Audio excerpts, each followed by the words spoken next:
आज हम आपको नील नदी के बारे में बताएंगे, जो दुनिया की सबसे लंबी नदी है। यह अफ्रीका के सबसे बड़ी झील विक्टोरिया से निकलकर मिस्र, सूडान, इथोपिया और बुरुंडी के रास्ते कुल 11 देशों से होते हुए भूमध्य सागर में गिरती है। आप समझ सकते हैं यह नदी कितनी लंबी है। मिस्र समेत अफ्रीका के कई प्राचीन और आधुनिक शहर नील नदी के किनारे बसे हुए हैं, जिनमें प्रमुख शहर है काहिरा, लथेब, लक्सर, खार्टूम, आसवान और करनाक, जिस वजह से नदी को परिवहन के तौर पर उपयोग किया जाता है। छोटे छोटे बोट्स लगातार इस नदी के जरिए लोगों और सामान की ढुलाई करती है। नील के दक्षिणी हिस्से में नील मगरमच्छ का बसेरा है, जो मगरमच्छ की सबसे बड़ी और सबसे खतरनाक प्रजातियों में से एक है। नील मगरमच्छ, जो हर साल कई लोगों के मौत के लिए जिम्मेदार है। एक समय में इस खतरनाक मगरमच्छ नील डेल्टा में जगह जगह पाए जाते थे, लेकिन कुछ वर्षों से उसका आवास कम हो गया है। बहुत सारे जीव जंतु जैसे नील मगरमच्छ, नील मॉनिटर, मेढक, कछुआ, दरियाई घोड़ा और लगभग 300 प्रकार के पक्षी इस नदी पर निर्भर है।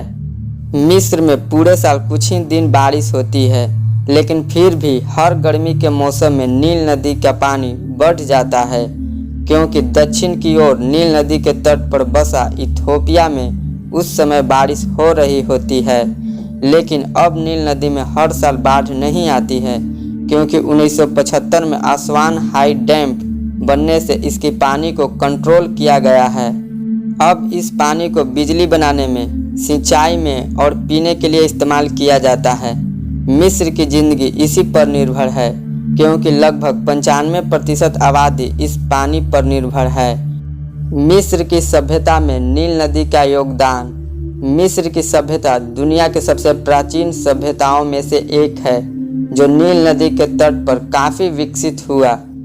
यह सभ्यता लगभग 3100 ईसा पूर्व के पहले की है। मिस्र की भाषा में नील को उत्तेरू कहते हैं, जिसका अर्थ है महान नदी। नील नदी मिस्र के समाज और जीवन को काफ़ी प्रभावित किया था। यह नदी प्राचीन मिस्र के लोगों को भोजन, वस्त्र, परिवहन, घर बनाने के लिए सामान और अन्य कई चीज़ें उपलब्ध कराती थी।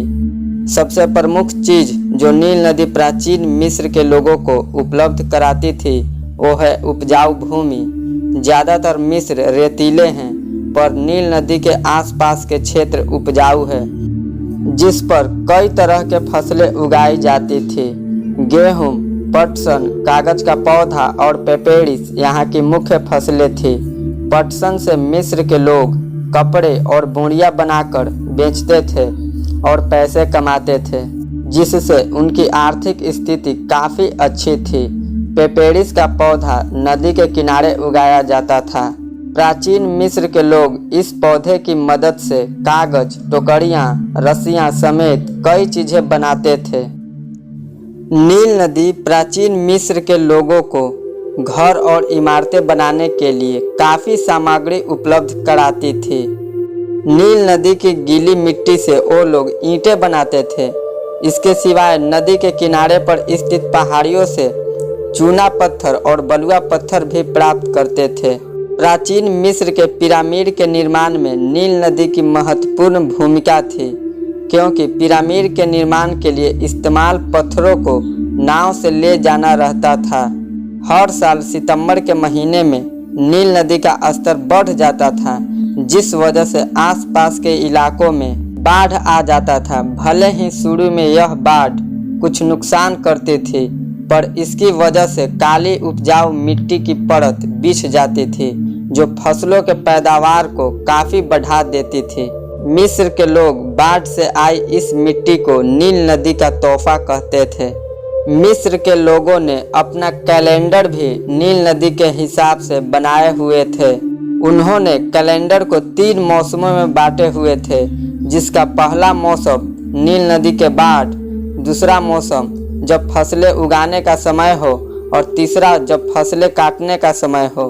अगर मिस्र के पास नील नदी न होती तो शायद उनकी सभ्यता विश्व के सबसे महान सभ्यताओं में न आती। नील नदी के तट पर सालाना मिस्र के लोग उत्सव मनाते थे जिनका नाम बफाए नील थी, जो आज भी वहाँ के लोग मनाते हैं।